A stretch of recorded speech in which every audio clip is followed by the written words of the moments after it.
Have you ever wondered what might happen if a superpower like Russia felt threatened by NATO's involvement in a conflict? In the wake of the ongoing Ukraine conflict, Russian President Vladimir Putin has amplified his rhetoric, reminding the world of Moscow's nuclear readiness. As Putin gears up for an expected re-election, his words carry a weight of uncertainty that sends ripples across the globe. Amidst this, Ukraine holds its ground, resisting the advances of pro-Ukrainian Russian forces. This resistance, coupled with NATO's involvement, has provoked Putin's threatening statement against NATO airfields. With tensions escalating, the world watches anxiously as the stakes continue to rise.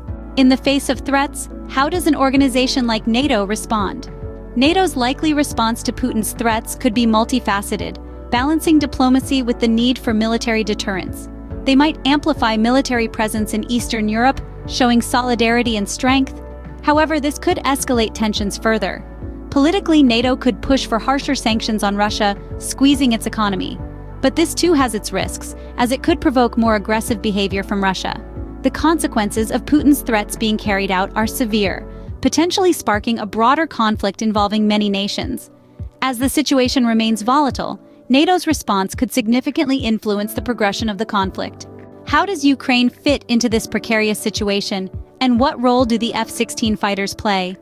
Ukraine, the epicenter of this conflict, has been making use of F-16 fighters, a move that has stirred Putin's threats against NATO airfields. These threats, however, haven't deterred Ukraine's military strategy. Instead, they continue to resist Russian forces, even managing to halt their advance and launch successful counterattacks.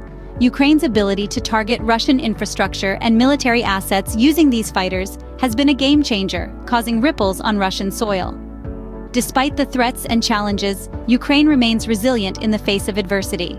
But what does this mean for the rest of the world? Well, the impact is far-reaching. This conflict has the potential to redraw the lines of international relations, as nations are forced to take sides in a high-stakes game of global chess. The world's security is hanging in the balance, as the threat of a wider conflict looms. The balance of power is being tested, as nations grapple with the reality of a resurgent Russia and a determined Ukraine. This isn't just about Ukraine or Russia anymore. It's about the very fabric of our international order. As the world watches on, the outcome of this conflict could shape the geopolitical landscape for years to come.